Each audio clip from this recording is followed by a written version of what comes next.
Bueno, ¿qué tal chicos? Hoy vamos a empezar a dictar la materia.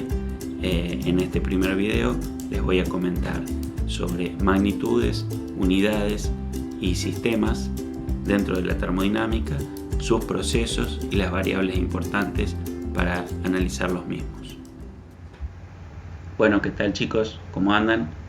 En este primer video de la materia vamos a definir cuestiones fundamentales, básicas, como son las unidades, las magnitudes y la definición de sistema.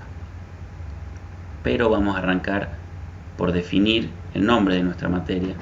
La materia se llama termodinámica y es una disciplina de la física.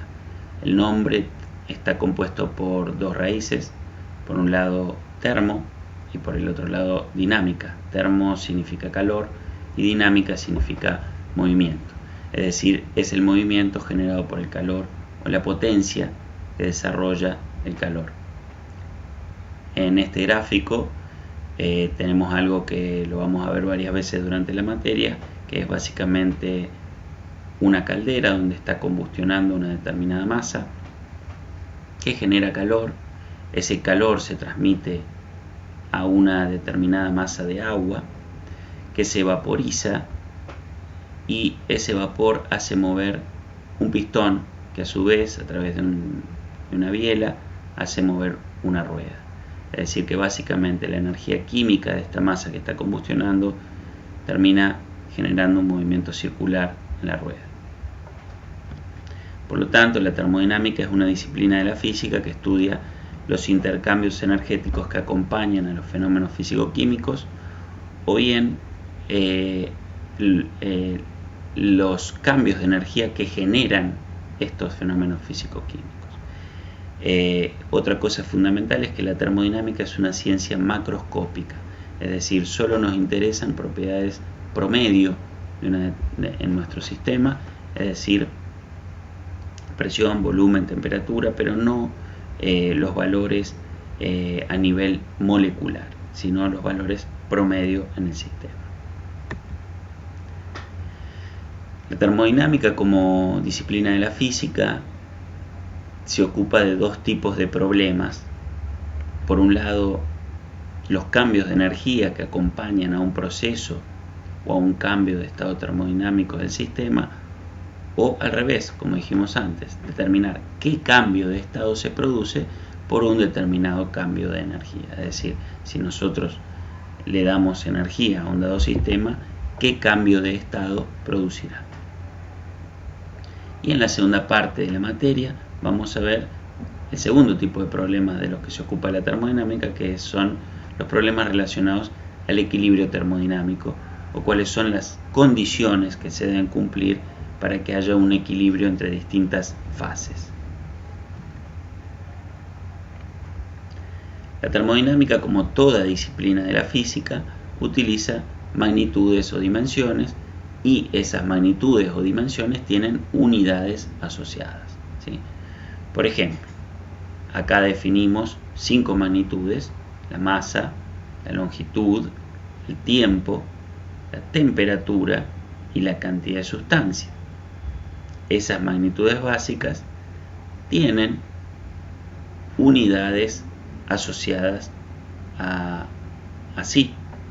Por lo tanto, tenemos, por ejemplo, en esta tabla vemos distintas magnitudes que definimos antes, con los distintos símbolos que utilizamos para definir estas magnitudes, y aquí lo que definimos son las unidades en el sistema internacional, que esto significa SI, Sistema Internacional de Medición. ¿Sí? Por ejemplo, de longitud, la unidad del sistema internacional asociada a la magnitud longitud es el metro, ¿sí? De masa es el kilogramo, de tiempo es el segundo, de temperatura es el grado Kelvin y de cantidad de sustancia es el mol. Pero cada una de estas unidades es una forma de medir, y como medir es comparar, cada unidad se define en relación a una observación física experimental. Por ejemplo, el metro es la distancia que recorre la luz en una determinada fracción de segundo. Por ejemplo, en particular el metro es la distancia que recorre la luz en una fracción de 1 sobre 299.792.458 segundos. Es el valor absoluto de la velocidad de la luz, ¿verdad? Sabiendo que la luz recorre aproximadamente 300.000 kilómetros por segundo. Pero a su vez, para saber esto, necesitamos saber qué es un segundo. Y un segundo es la duración de 9.192.631.770 periodos de la radiación que libera el cesio 133, que es un átomo radiactivo particular, cuando decae entre dos niveles distintos de energía. Por lo tanto, como vemos, tanto el segundo como el metro están relacionados a magnitudes físicas que pueden medirse experimentalmente, por lo tanto están perfectamente definidas.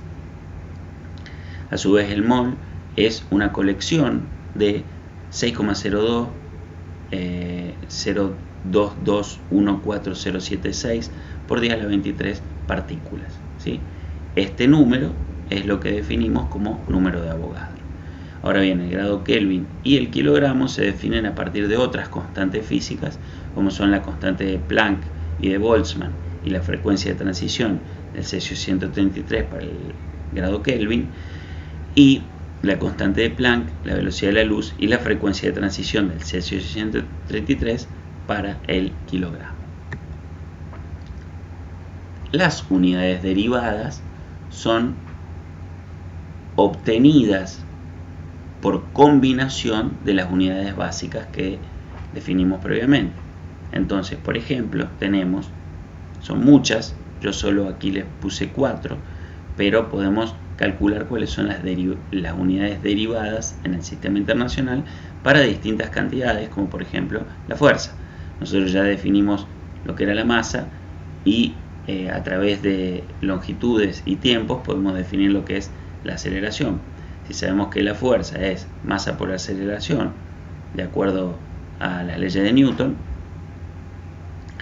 sabemos que las dimensiones que tiene la cantidad fuerza son masa por longitud por tiempo a la menos 2, y las unidades en el sistema internacional, que se corresponden a kilogramo por metro sobre segundo al cuadrado, se simbolizan con una n referida a Newton, ¿sí?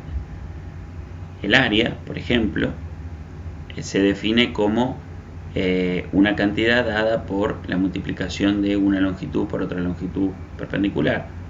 Por lo tanto, el área, que tiene dimensiones de longitud al cuadrado, en unidades del sistema internacional tiene la unidad asociada metro cuadrado.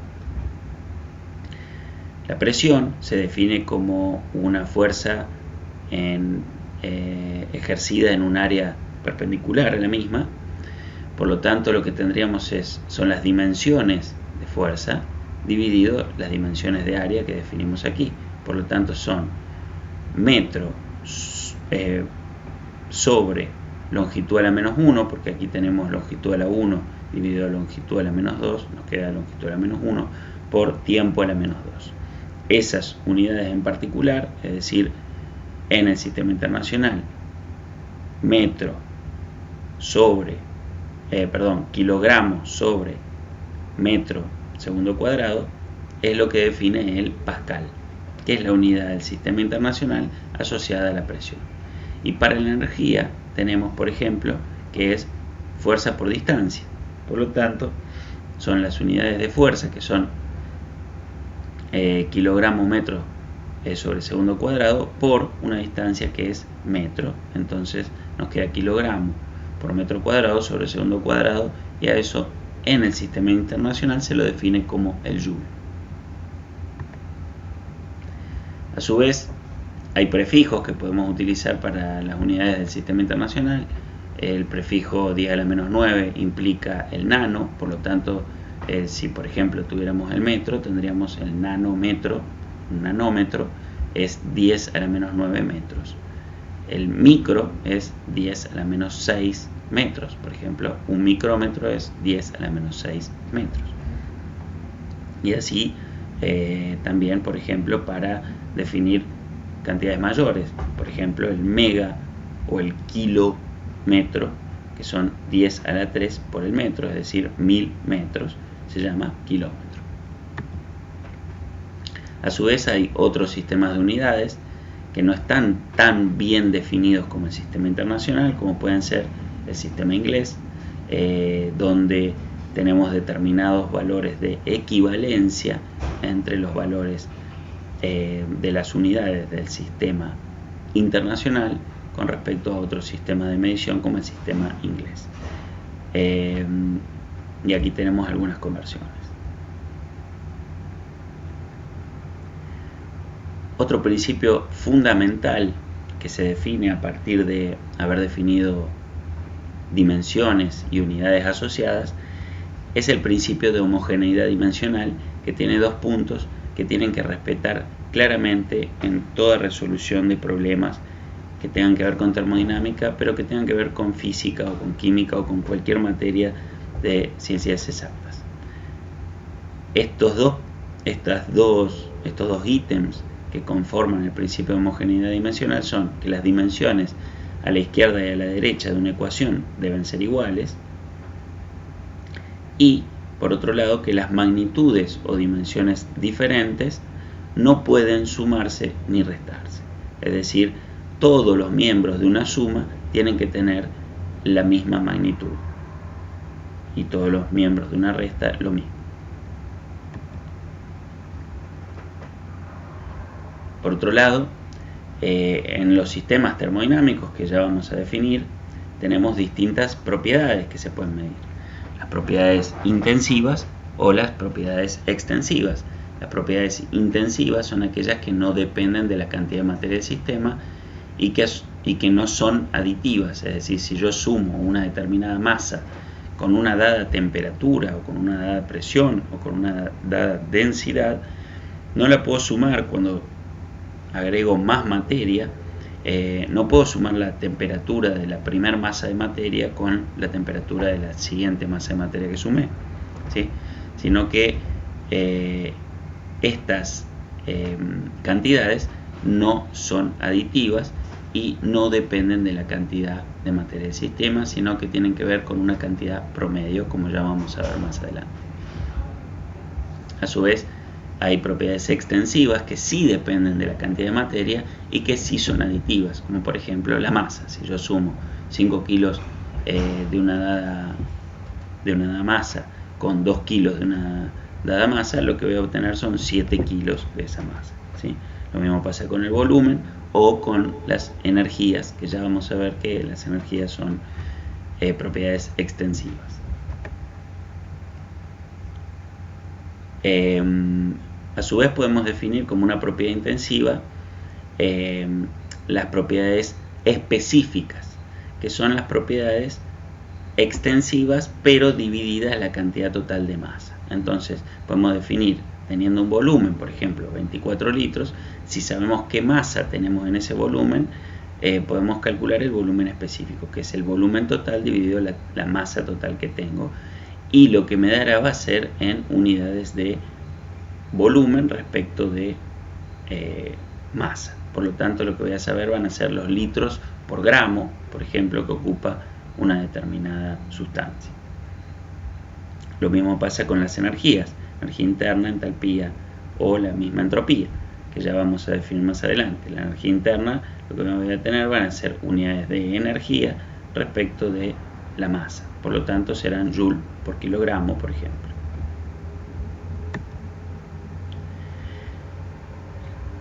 Entonces podemos definir distintas cantidades. La propiedad extensiva, que es una cantidad absoluta, por ejemplo, en el caso de la energía estaría dada en joule, kilogramos o kilojoules.